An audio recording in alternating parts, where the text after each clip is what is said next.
আজ আমি তোমাদের সামনে উপস্থাপন করব লেখক সুবোধ ঘোষের লেখা বহুরূপী এই গল্পটি।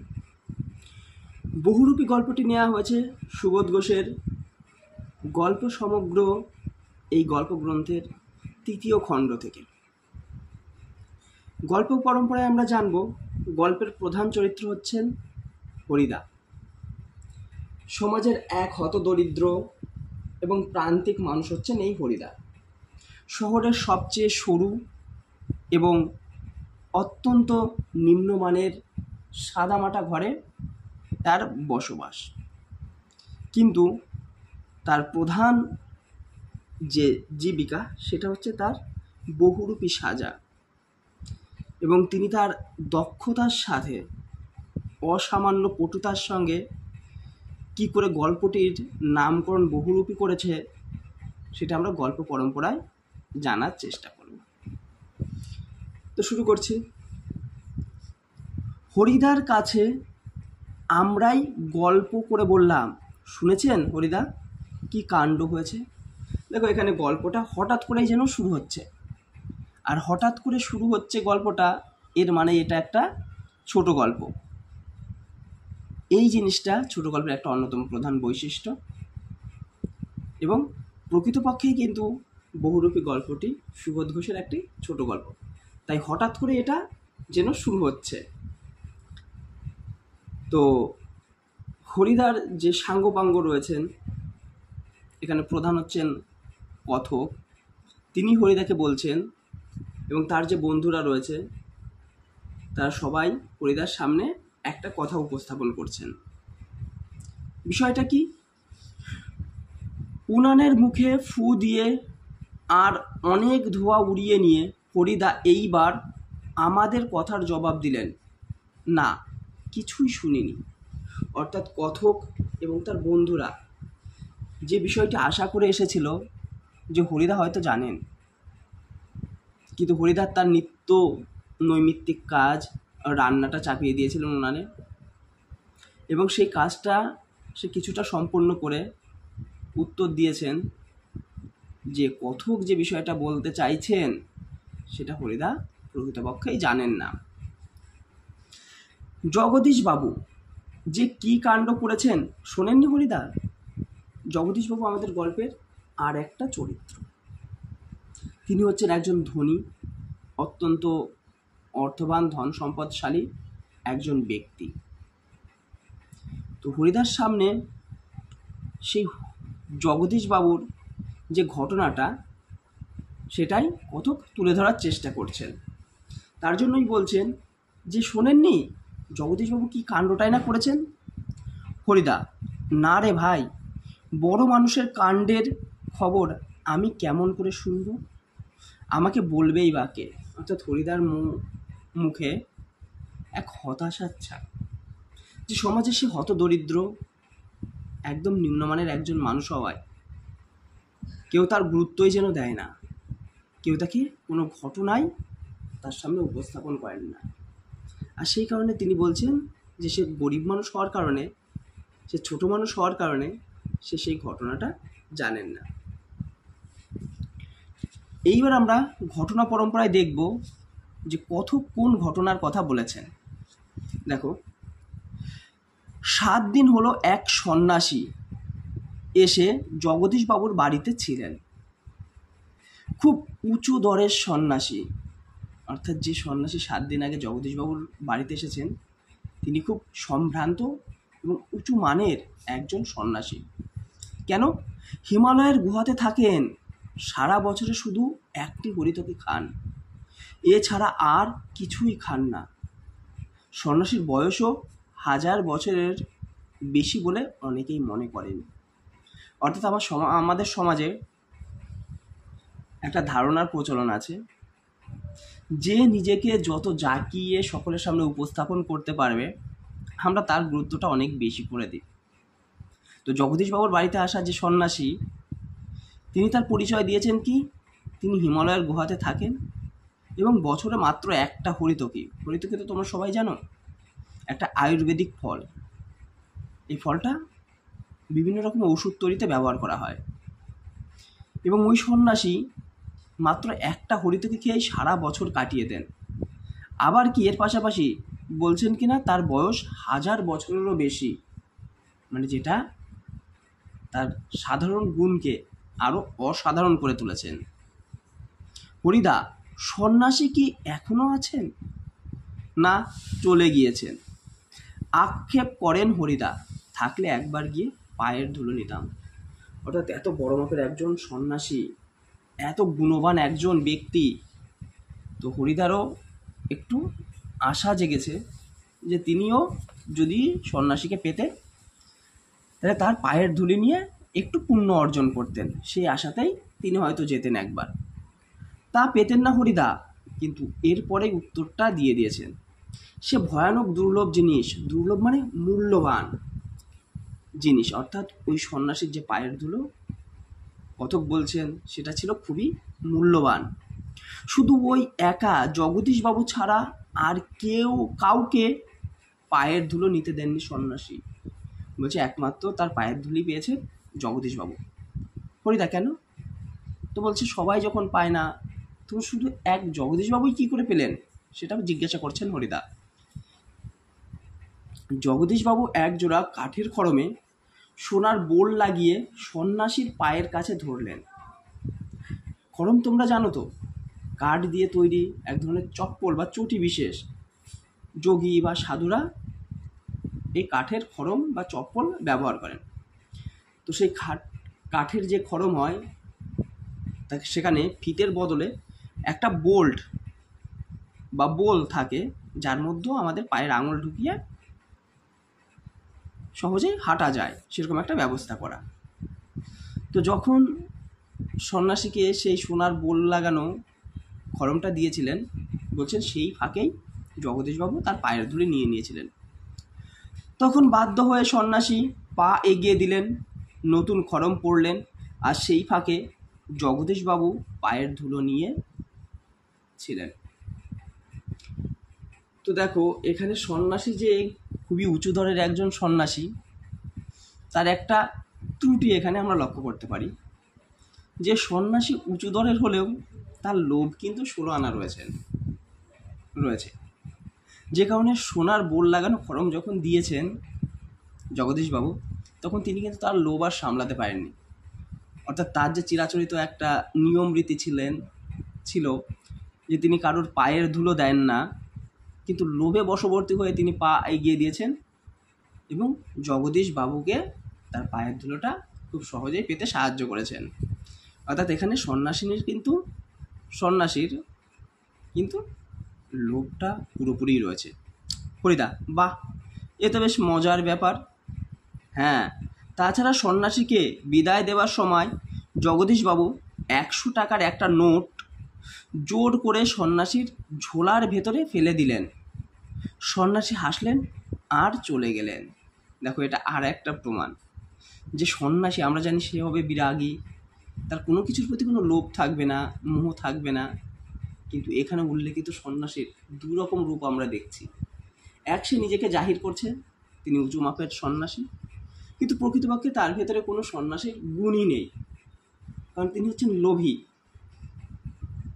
আর লোভ রয়েছে তার প্রমাণ এখানে তোমরা পরিষ্কার দেখতে পাচ্ছ, সোনার বোল লাগানো খড়ম, সে লোভ সামলাতে পারেনি।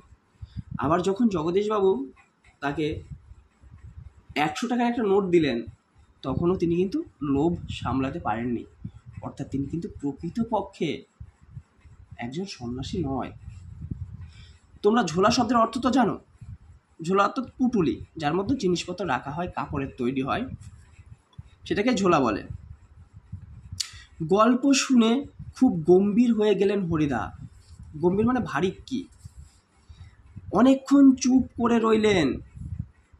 আমরা কি বলছি বা না বলছি সেদিকে হরিদার যেন কান নেই। অর্থাৎ এই গল্প শুনে হরিদা একটু গম্ভীর হয়ে গেছেন, চুপচাপ হয়ে গেছেন।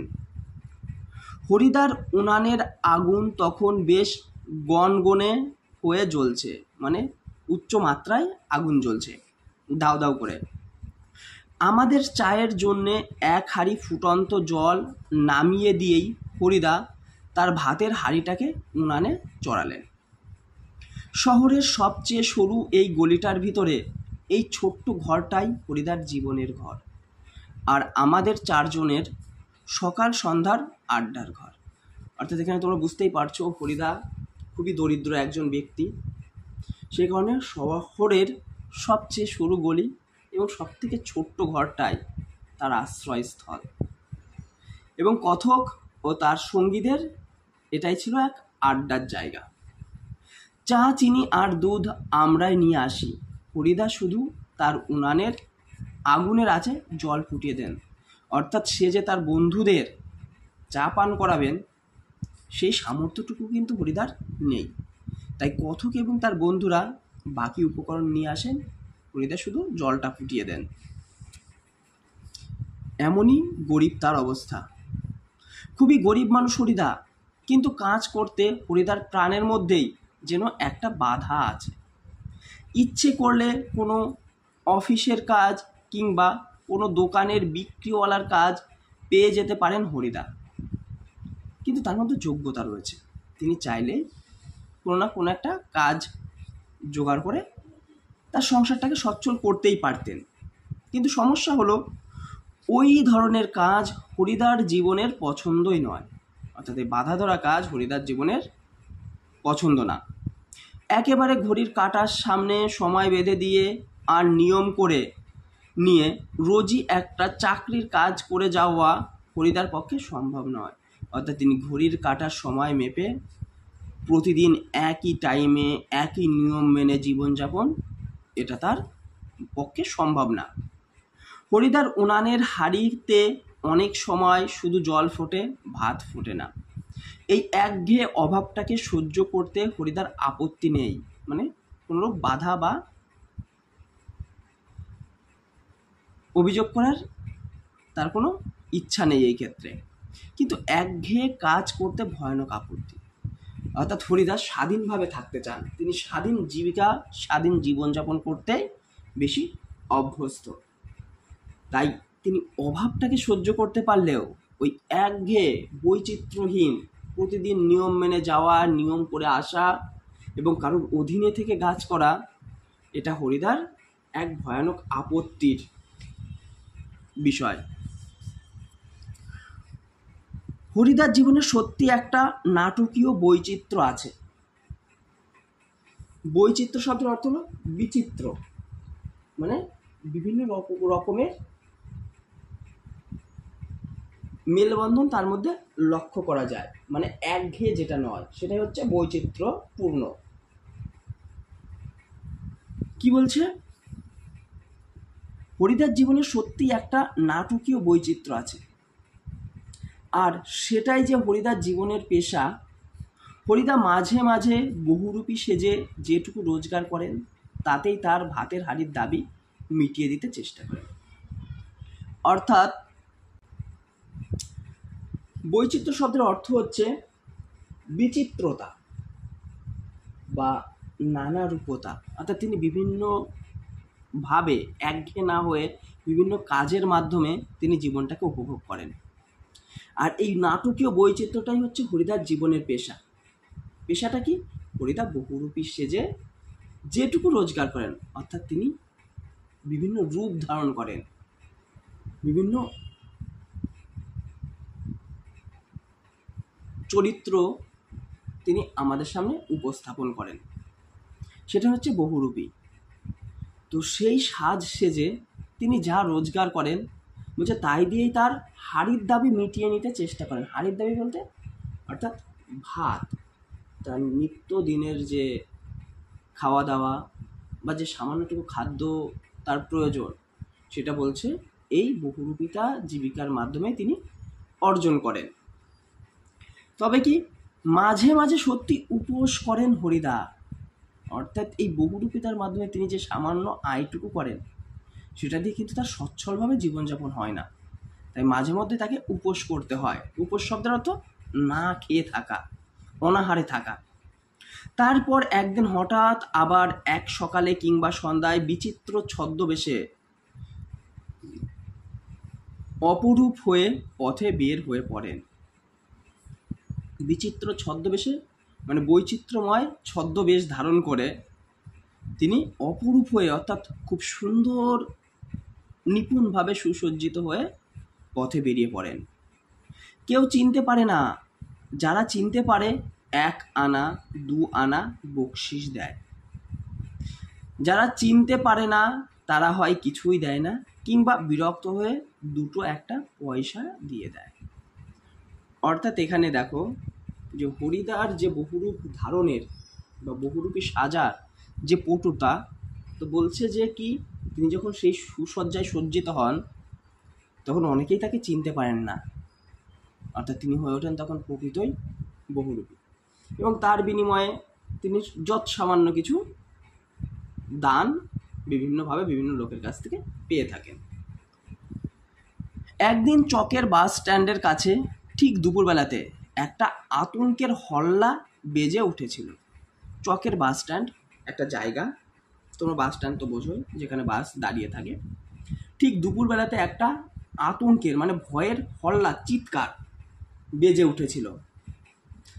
একটা উন্মাদ পাগল, মানে একদম পুরোপুরি পাগল, তার মুখ থেকে লালা ঝরে পড়ছে, চোখ দুটো টকটকে লাল, তার কোমরে একটা ছেঁড়া কম্বল জড়ানো, গলায় টিনের কৌটার একটা মালা। পাগলটা একটা থান ইট হাতে তুলে নিয়ে বাসের উপরে বসা যাত্রীদের দিকে তেড়ে যাচ্ছে। এখানে দেখো থান ইট মানে সম্পূর্ণ ইট, পুরো একটা ইট, সেটাকে বোঝাচ্ছে। চেঁচিয়ে উঠছে যাত্রীরা, 2-1 পয়সাও ফেলে দিচ্ছে। অর্থাৎ এই চকের বাস স্ট্যান্ডে দুপুরবেলায় সবাই দেখেছিল একটা পাগলকে, সে এক বিচিত্র সাজ সেজে বাসের দিকে বসে থাকা যাত্রীদের দিকে তেড়ে যাচ্ছিল, আর তাতেই কেউ কেউ ভয় পেয়ে 2-1 পয়সা তার দিকে ফেলে দিচ্ছিল। একটু পরেই বাসের ড্রাইভার কাশীনাথ ধমক দেয়, খুব হয়েছে হরি, এইবার সরে পড়ো, অন্যদিকে যাও। হ্যাঁ, এটা কি একটা বহুরূপী? বাসের যাত্রীরা কেউ হাসে, কেউ বা বেশ বিরক্ত হয়, কেউ আবার বেশ বিস্মিত মানে অবাক হওয়া। সত্যিই খুব চমৎকার পাগল সাজতে পেরেছে তো লোকটা। দেখো যখনই ড্রাইভার তাকে চিনতে পারলো এবং বাসে বসে থাকা মানুষজন তখন বুঝতে পারলো যে এই যে ছদ্মবেশধারী যে উন্মাদ পাগল, ইনি কিন্তু প্রকৃতপক্ষেই পাগল না, ইনি বহুরূপ ধারণ করেছেন। আর তার সেই বহুরূপ ধারণের যে পটুতা, যে সাজসজ্জা, তাতে কিন্তু অনেকেই অবাক হয়েছেন, এবং সে যে চমৎকার সাজতে পেরেছে তার বাহবাও কিন্তু অনেকেই দিয়েছে। হরিদার জীবন এই রকম বহু রূপের খেলা দেখিয়েই একরকম চলে যাচ্ছে, মানে এইভাবেই প্রতিদিন বা কিছুদিন পর পর সে সুসজ্জিত হয় এবং তার দিনপাত করে। এই শহরের জীবনে মাঝে মাঝে বেশ চমৎকার ঘটনার সৃষ্টি করেন বহুরূপী হরিদা। অর্থাৎ এই শহরেও তিনি কিন্তু বিভিন্ন রকমের চমৎকার ঘটনা তৈরি করেন। সন্ধ্যার আলো সবেমাত্র জ্বলে, সবেমাত্র এইমাত্র দোকানে দোকানে লোকজনের ব্যস্ততা আর মুখরতাও জমে উঠেছে। হঠাৎ পথের ওপর দিয়ে ঘুঙুরের মিষ্টি শব্দ ঝুমঝুম বেজে বেজে চলে যেতে থাকে। এক রূপসী বাইজি প্রায় নাচতে নাচতে চলে যাচ্ছে। শহরে যারা নতুন এসেছে তারা 2 চোখ বড় করে তাকিয়ে থাকে, কিন্তু দোকানদাররা হেসে ফেলে হরির কাণ্ড। অর্থাৎ একদিন সন্ধ্যায় হরিদা বাইজির ছদ্মবেশ ধারণ করে সুন্দরভাবে সুসজ্জিত হয়ে যাচ্ছিলেন, এবং সেটা দেখে অনেকেই অবাক হয়ে গেছেন। যারা নতুন শহরে, তারা তাদের চোখ দুটো বড় বড় করে তাকিয়ে আছে। অর্থাৎ তিনি যে রূপটা ধারণ করেছে তাকে সত্যিই খুব অসাধারণ লাগছিল, তাই তার থেকে চোখ ফেরানো যাচ্ছিল না। হ্যাঁ, এটা একটা বহুরূপী নাকি? কারো কারো মুগ্ধ চোখের মোহভঙ্গ হয়, আর যেন বেশ একটু হতাশ স্বরে প্রশ্ন করে ওঠে। তো বলছে এই যে বহুরূপ ধারণ করেছেন হরিদা, এই কথাটা শুনে অনেকেরই মনে একটু কষ্ট লাগে।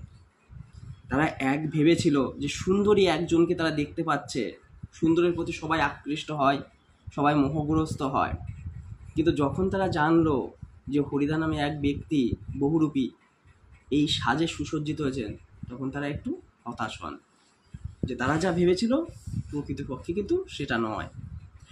বাইজিৎ ছদ্মবেশে সেদিন হরিদার রোজগার মন্দ হয়নি, অর্থাৎ বাইজিৎ ছদ্মবেশ ধারণ করে তার ভালোই ইনকাম হয়েছিল। মোট 8 টাকা 10 আনা পেয়েছিলেন। আমরাও দেখেছিলাম একটা দোকানের সামনে গিয়ে দাঁড়াচ্ছে সেই রূপসী বাইজি, মুচকি হেসে আর চোখ টিপে একটা ফুল সাজি এগিয়ে দিচ্ছেন। দোকানদারও হেসে ফেলে আর একটি সিকি তুলে নিয়ে বাইজির হাতের ফুল সাজির উপরে ফেলে দেয়। এখানে দেখো সিকি, সিকি বলতে বোঝায় 4 আনা, অর্থাৎ হরিদা দোকানিদের কাছে যাচ্ছেন এবং অনেকে খুশি হয়ে তাকে 1 সিকি অর্থাৎ 4 আনা তাকে সাহায্য করছে।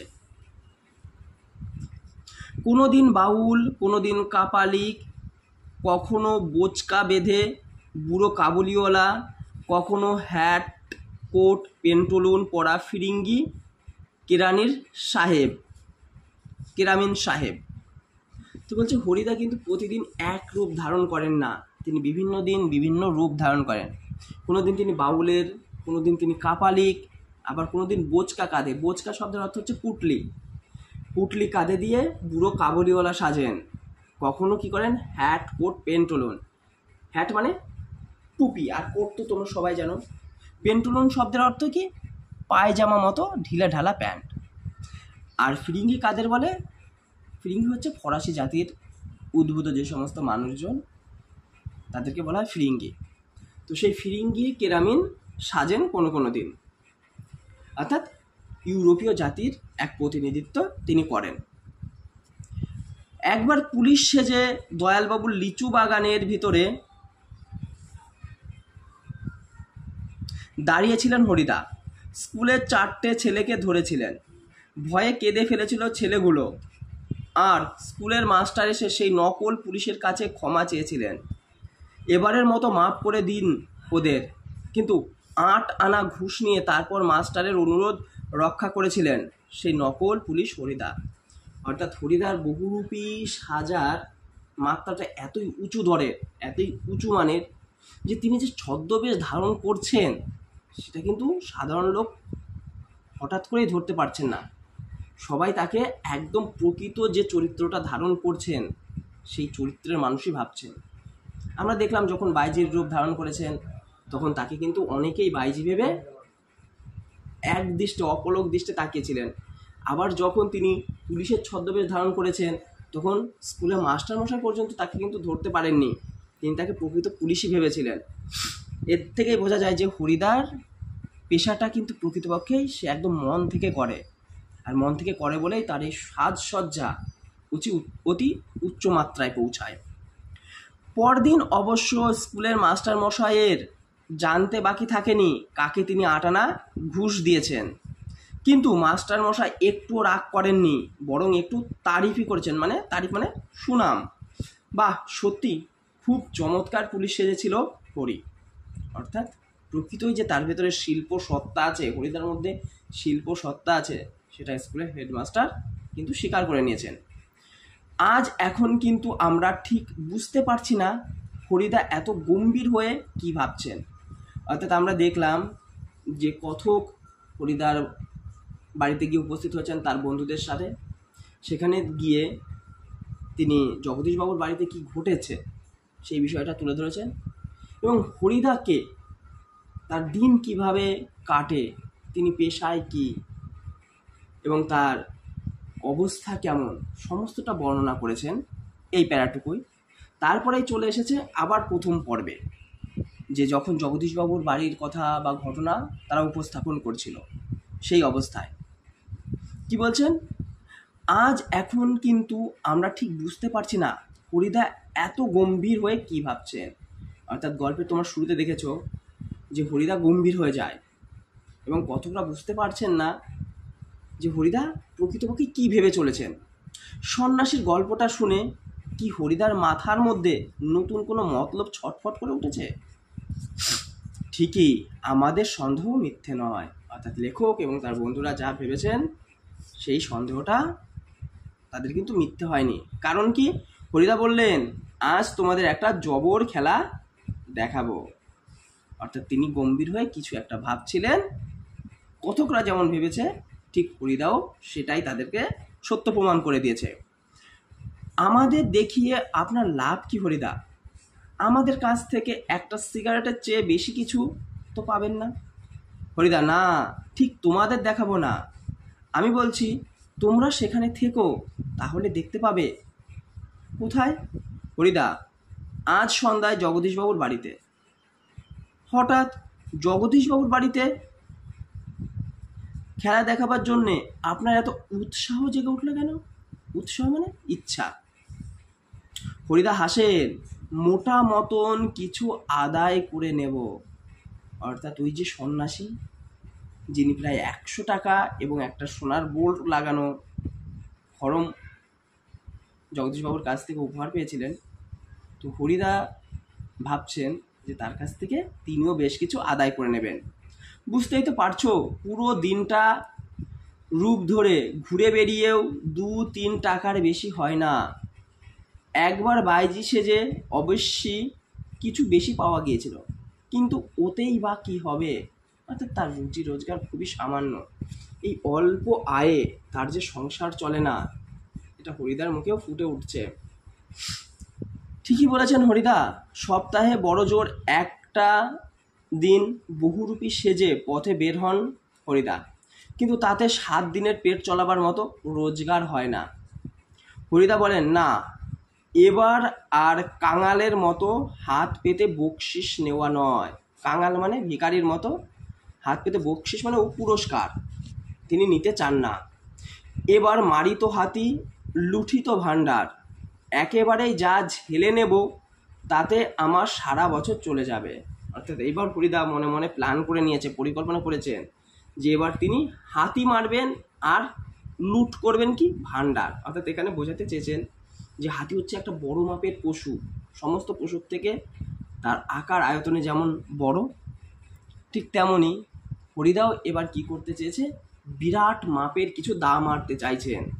অর্থাৎ জগদীশবাবুর বাড়িতে গিয়ে তার বহুরূপী ধারণের মাধ্যমে তিনি জগদীশবাবুকে মুগ্ধ করে তার কাছ থেকে ঠিক সন্ন্যাসীর মতোই একটা বড় মাপের অ্যামাউন্ট, বড় মাপের পুরস্কার তিনি নেবেন।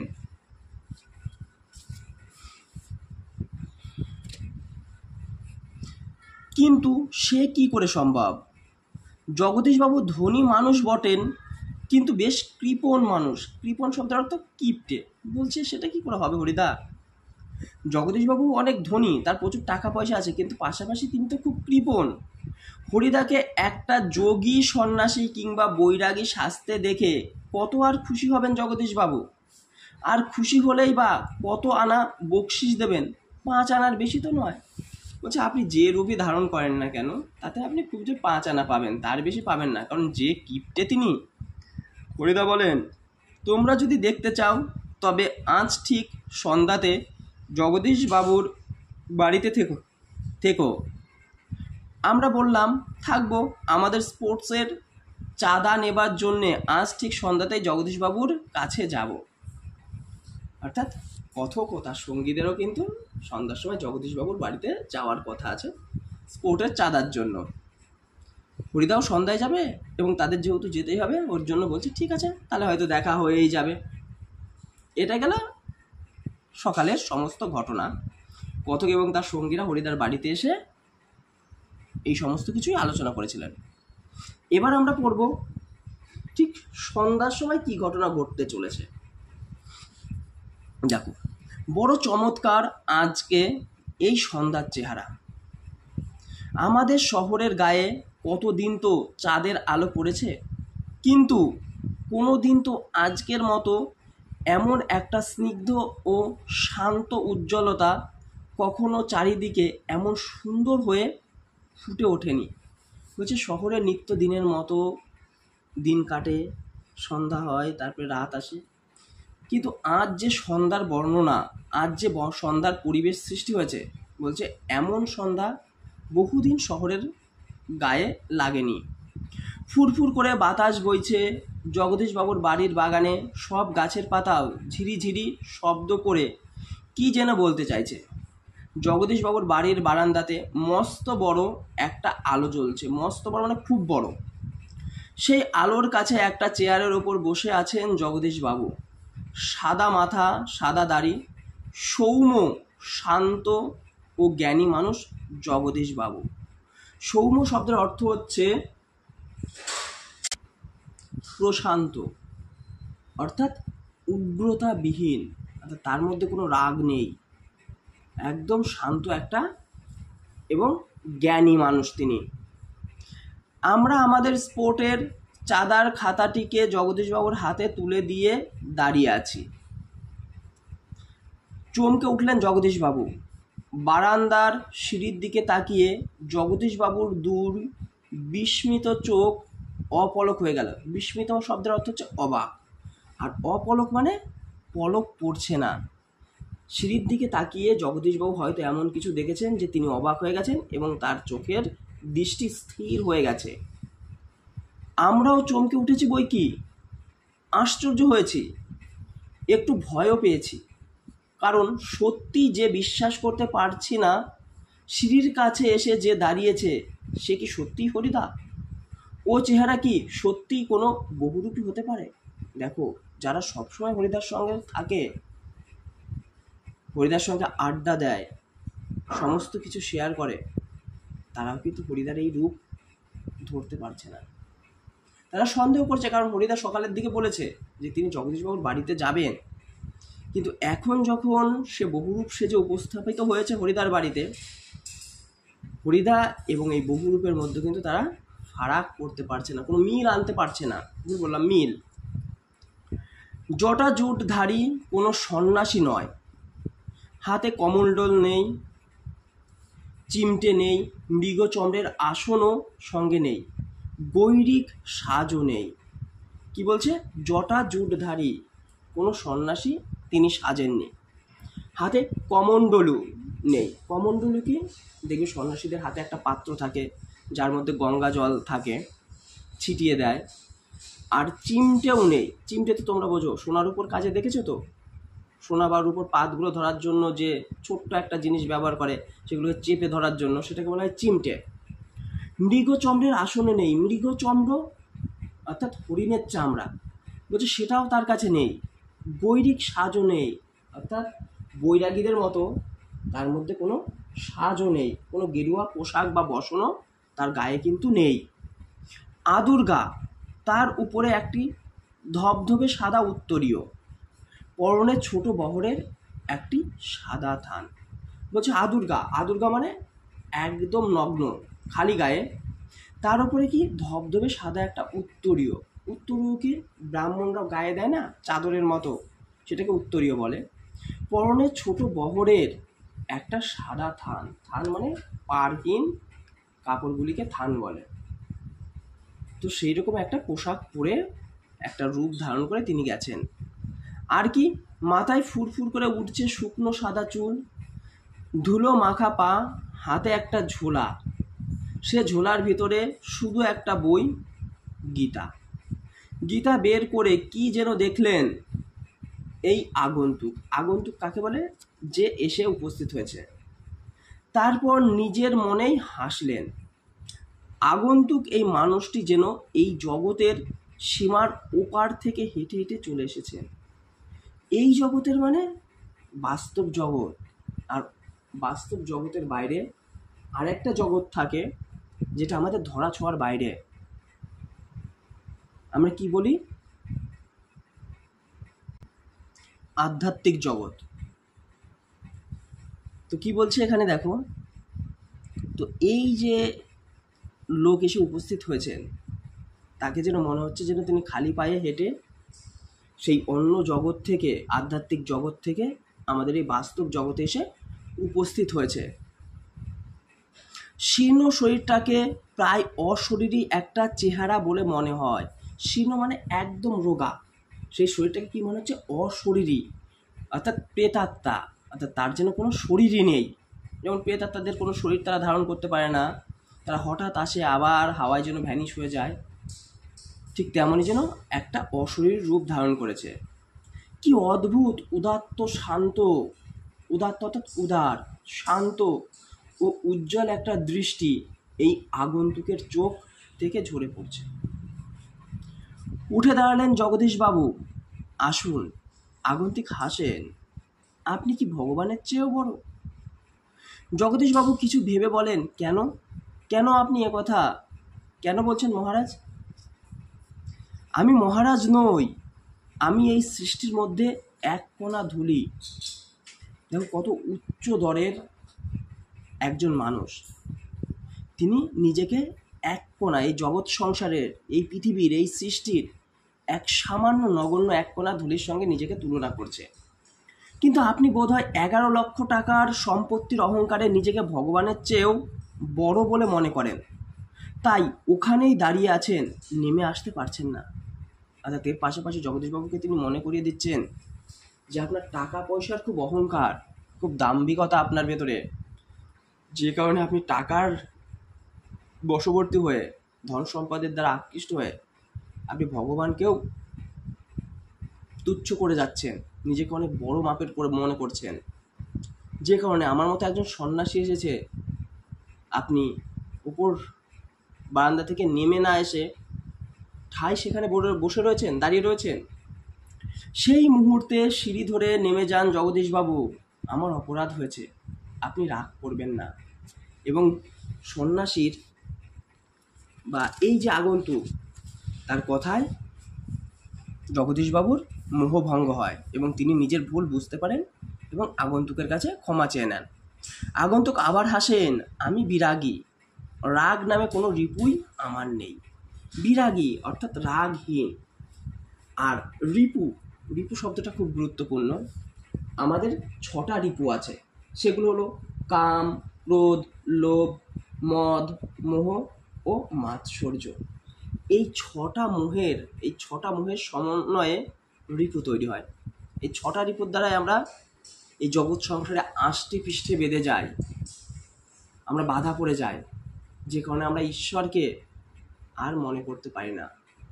যখন আমরা জগৎ সংসারে জন্মগ্রহণ করি, ঠিক তার আগের অবস্থায় আমরা ঈশ্বরের কাছে অনেক কিছু বলে আসি, কিন্তু যখন এই জগৎ সংসারে এসে আমরা ভূমিষ্ঠ হই, তখন এই সমস্ত 6 রিপুর দ্বারা আকৃষ্ট হয়ে আমরা আমাদের সৃষ্টিকর্তা ঈশ্বরকে ভুলে যাই। ঠিক যেমন টাকার মোহে জগদীশবাবু ভুলে গেছেন। কিন্তু হরিদা বলছেন কি, আমার কিন্তু সেই রকম কোনো রাগ বা এই ষড়রিপুর কোনো রিপুই নেই। ছিল একদিন, সেটা পূর্বজন্মের কথা। বলছে এগুলো ছিল আগের জন্মে। জগদীশবাবু বলুন, এখন আপনাকে কিভাবে সেবা করব? বিরাগী বলেন, ঠান্ডা জল চাই, আর কিছু চাই না। ঠান্ডা জল খেয়ে নিয়ে হাঁপ ছাড়েন বিরাগী।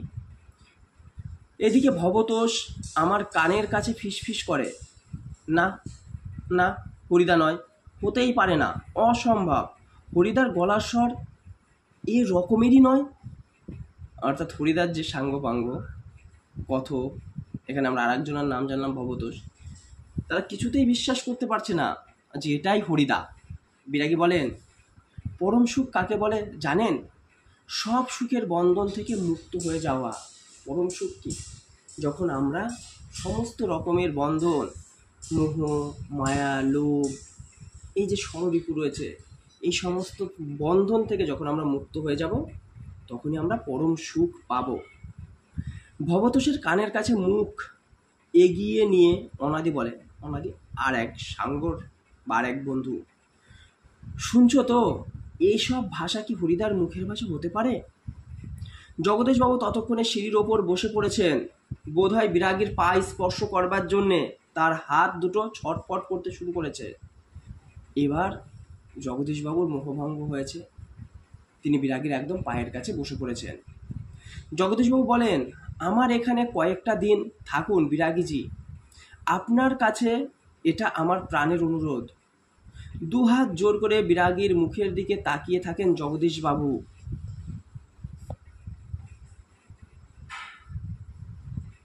বিরাগী হাসেন। বাইরে খোলা আকাশ থাকতে আর ধরিত্রীর মাটিতে স্থান থাকতে আমি এক বিষয়ীর দালান বাড়ির ঘরে থাকবো কেন, বলতে পারো? অর্থাৎ এই বিরাগী কত উচ্চ মাত্রায় পৌঁছে গেছেন। তার কাছে খোলা আকাশ আর ধরিত্রী অর্থাৎ পৃথিবীর যে জায়গা রয়েছে বলছে সেটাই অনেক। কোনো বিষয় অর্থাৎ বিষয় আশয় সম্পূর্ণ ধন সম্পদে আসক্ত মানুষের দালান ঘর, সুখের আশ্রয়ে তার কাছে নগণ্য, তিনি সেখানে থাকতে পারবেন না। বিরাগীজি, জগদীশবাবুর গলার স্বরের আবেদন করুণ হয়ে ছলছল করে। বিরাগী বলেন, না, আপনার এখানে জল খেয়েছি, এই যথেষ্ট। পরমাত্মা আপনার কল্যাণ করুন, পরমাত্মা বলতে ঈশ্বরকে বোঝানো হচ্ছে, কিন্তু আপনার এখানে থাকা আমার পক্ষে সম্ভব নয়। জগদীশবাবু, তবে অন্তত একটু কিছু আজ্ঞা করুন, যদি আপনাকে কোনো। বিরাগী, না না, আমি যার কাছে পড়ে আছি তিনি আপনার চেয়ে কিছু কম নয়, কাজেই আপনার কাছে আমার তো কিছু চাইবার দরকার হয় না। অর্থাৎ জগদীশবাবু বিরাগীর কাছে বলতে চাইছেন যে যদি তিনি কোনোভাবে তাকে সাহায্য করতে পারেন বা তার সেবায় কোনো সহযোগিতা করতে পারেন। তিনি করুণ আর্তনাদ করছেন, কোনো আরতি জানাচ্ছেন, কিন্তু তার প্রত্যুত্তরে বিরাগী কি বলছেন, যে জগদীশ্বরের থেকে তিনি কোনো কারণেই বড় নয়, জগদীশ্বরের আশ্রয়ে তিনি রয়েছেন, তার আর কোনো কিছুরই দরকার নেই। জগদীশবাবু, তবে কিছু উপদেশ শুনিয়ে যান বিরাগীজি, নইলে আমি শান্তি পাবো না।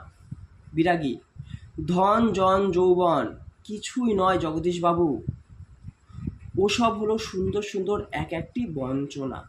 দেখো লাইনটা কি গুরুত্বপূর্ণ। ধন জন যৌবন অর্থাৎ ধন সম্পদ, লোকজন এবং যৌবন, এ কোনো কিছুই কিন্তু দীর্ঘস্থায়ী নয়, তাই ওইগুলোর প্রতি আমরা আসক্ত যেন না হই। ওগুলো হচ্ছে সব এক একটা হচ্ছে প্রবঞ্চনা, ছলনা। মনপ্রাণের সব আকাঙ্ক্ষা নিয়ে শুধু সেই একজনের আপন হতে চেষ্টা করুন, যাকে পেলে এই সৃষ্টির সব ঐশ্বর্য পাওয়া হয়ে যায়। আচ্ছা, আমি চলি। দেখো কি বলছে, কত উচ্চমাত্রার একটা কথা বলছে। মন প্রাণ দিয়ে সব আকাঙ্ক্ষা নিয়ে সেই একজনের আপন হতে চেষ্টা করো, সেই একজনকে জগদীশ্বর সৃষ্টিকর্তা ভগবান বলছে তার আপন হওয়ার চেষ্টা করো। আর তাকে যদি তুমি পাও, তাহলে এই জগৎ সংসারের কোনো ঐশ্বর্যই যে তার থেকে বড় নয়, তার থেকে মূল্যবান নয়, এই জ্ঞান তোমার মধ্যে চলে আসবে। জগদীশবাবু বলেন, আপনি একটা মিনিট থাকুন বিরাগীজি। সিঁড়ির উপরে অচঞ্চল হয়ে একটা মিনিট দাঁড়িয়ে রইলেন বিরাগী। আজকে চাঁদের আলোর চেয়েও স্নিগ্ধ হয়ে এক জ্যোৎস্না যেন বিরাগীর চোখ থেকে ঝরে পড়ছে। ভবতোষ ফিসফিস করে, না না, ওই চোখ কি হরিদার চোখ হতে পারে? অসম্ভব। অর্থাৎ কিছুতেই তার সঙ্গীরা, তার বন্ধুরা, কথক কেউই বিশ্বাস করতে চাইছে না, মানে বিশ্বাস করতেই পারছে না। জগদীশবাবুর হাতে একটা থলি জানো তো তোমরা, পটলি, থলির ভিতরে নোটের তারা মানে বান্ডিল। বিরাগীর পায়ের কাছে থলিটাকে রেখে দিয়ে ব্যাকুল স্বরে প্রার্থনা করেন জগদীশবাবু, এই প্রণামী, এই সামান্য 101 টাকা গ্রহণ করে আমাকে শান্তি দান করুন বিরাগীজি। আপনার তীর্থ ভ্রমণের জন্য এই টাকা আমি দিলাম। আচ্ছা, তিনি প্রণামী দিচ্ছেন। দেখি এবার দেখো, বিরাগী হাসেন, আমার বুকের ভেতরে যেসব তীর্থ ভ্রমণ করে দেখবার তো কোনো দরকার হয় না। জগদীশবাবু, আমার অনুরোধ বিরাগীজি। অর্থাৎ এই যে বিরাগী কত উচ্চমাত্রায় পৌঁছে গেছেন, বলছেন তার আলাদা করে কোনো তীর্থ ভ্রমণের দরকার নেই, তার শরীরের মধ্যে রয়েছে সমস্ত তীর্থ। বিরাগী বলেন, আমি যেমন অনায়াসে ধুলো মারিয়ে চলে যেতে পারি, তেমনই অনায়াসে সোনাও মারিয়ে চলে যেতে পারি। এই লাইনে তারা এই বোঝাতে চেয়েছেন যে তার কোনো লোভ নেই। যেমন ধুলো পায়ে সে এক জায়গা থেকে আরেক জায়গায় চলন করেন, ঠিক তেমনই সোনাকেও তিনি অবলীলায় ধুলোর মতো পাড়িয়ে চলে যেতে পারেন। বলতে বলতে সিঁড়ি থেকে নেমে গেলেন বিরাগী। 101 টাকার থলিটা সিঁড়ির ওপরেই পড়ে রইল, সেদিকে ভুলেও একবার তাকালেন না বিরাগী। অর্থাৎ দেখো, বিরাগী অর্থাৎ আমরা জানবো যে এটাই হচ্ছে হরিদা, কত উচ্চ মাত্রায় সে তার পেশাটাকে নিয়ে গেছে। এই বহুরূপী পেশা সে বহুরূপী ধারণ করেছে, পাশাপাশি সেই বহুরূপের পূর্ণ মর্যাদা তিনি তার আভাসে, ইঙ্গিতে, ব্যবহারে সকলের সামনে উপস্থাপন করেছে। এটা গেল সন্ধ্যার বর্ণনা। তারপরে দেখো হরিদার বাড়িতে আবার আমরা কি দেখছি। কি করছেন হরিদা? কি হলো? কই, আজ যে বলেছিলেন জবর খেলা দেখাবেন, সে কথা কি ভুলেই গেলেন? আজকে সন্ধ্যাটা ঘরে বসেই কাটিয়ে দিলেন কেন? অর্থাৎ কতটা এখনো বুঝে উঠতে পারেনি যে ওটা যে হরিদাই, তার জন্য তারা এই কথাগুলো বলছে। বলতে বলতে আমরা সবাই হরিদার ঘরের ভেতরে ঢুকলাম। হরিদার উনানের আগুন তখন বেশ গনগনে হয়ে জ্বলছে। উনানের উপর হাঁড়িতে চাল ফুটছে, আর একটা বিড়ি ধরিয়ে নিয়ে হরিদা চুপ করে বসে আছেন। আমাদের দেখতে পেয়েই লজ্জিতভাবে হাসলেন। কি আশ্চর্য! চমকে ওঠে ভবতোষ। হরিদা, আপনি তাহলে সত্যিই বের হয়েছিলেন? আপনিই বিরাগী? হরিদা হাসেন। হ্যাঁ রে ভাই, ওই তো সেই সাদা উত্তরীয়টা পড়ে রয়েছে মাদুরের ওপর, আর সেই ঝোলাটা, আর সেই গীতা। অনাদি বলে, এটা কি কাণ্ড করলেন হরিদা? জগদীশবাবু তো 500 টাকা সাধলেন, অথচ আপনি একেবারে খাঁটি সন্ন্যাসীর মতো সব তুচ্ছ করে সরে পড়লেন। হরিদা, কি করব বল, ইচ্ছে হলো না। শত হোক ভবতোষ কি হরিদা, শত হোক একজন বিরাগী সন্ন্যাসী হয়ে টাকা ফাঁকা কি করে স্পর্শ করি বল? তাতে যে আমার ঢং নষ্ট হয়ে যায়। অতি উচ্চমাত্রার কথা যে তিনি যেমন পেশাটাকে আপন করে নিয়েছেন, এবং সেই পেশার ফলে তিনি যে বহুরূপ ধারণ করছেন, সেই বহুরূপীটাকে 100% উপস্থাপন করার ক্ষেত্রে যা যা করা, তিনি যেন সেই রূপ ধারণ করার সাথে সাথেই তার মধ্যে বিলীন হয়ে যায়। তো যখন তিনি বিরাগের ছদ্মবেশ ধারণ করলেন, অর্থাৎ বিরাগী মানে তার মধ্যে কোনো লোভ, মোহ, মায়া কিচ্ছু থাকবে না, না থাকবে রাগ, সমস্ত কিছুই যেন বিসর্জন চলে যায়। ঠিক বিরাগের রূপ ধারণ করার সাথে সাথে হরিদার মধ্যে সেই বিরাগীর 100% বৈশিষ্ট্য যেন উপস্থাপিত হয়েছে, এবং তিনি সেটাকে একদম 100% দিয়েই আমাদের সামনে উপস্থাপন করেছে। যে কারণে তিনি ওই টাকাটা বিরাট মাপের হলেও তা তিনি স্পর্শ করতে পারেননি, কারণ তিনি টাকার থেকে তার চরিত্রটা, তার বহুরূপীটাকে অনেক বেশি গুরুত্ব দিয়েছেন। কি অদ্ভুত কথা বললেন হরিদা! হরিদার এ কথার সঙ্গে তর্ক চলে না, আর বুঝতে অসুবিধা নেই। হরিদার জীবনের ভাতের হাঁড়ি মাঝে মাঝে শুধু জল ফুটিয়েই সারা হবে। অদৃষ্ট কখনো হরিদার এই ভুল ক্ষমা করবেন না। অর্থাৎ কথক বা তার বন্ধুরা বুঝতে পেরেছে যে হরিদার সারা জীবন এই কষ্টে সৃষ্টেই দিন কাটাতে হবে। কখনো তার ভাগ্যে ভাত জুটবে, কখনো জুটবে না, কারণ তিনি বহুরূপীটাকেই তো বেশি গুরুত্ব দিয়েছেন। আর সেই কারণেই তার এই বহুরূপীটাকে ফুটিয়ে তুলতে গিয়েই তিনি কারোর কাছ থেকে এইরকম জগদীশবাবুর মতো প্রচুর টাকা পাওয়া সত্ত্বেও তিনি গ্রহণ করতে পারবেন না। আর এই না পারার জন্যই তাকে সারা জীবন কষ্টে সৃষ্টে দিন কাটাতে হবে, খেয়ে না খেয়ে তার দিন অতিবাহিত হবে। অনাদি বলে, কিন্তু আপনি কি জগদীশবাবুর কাছে গিয়ে আর কখনো?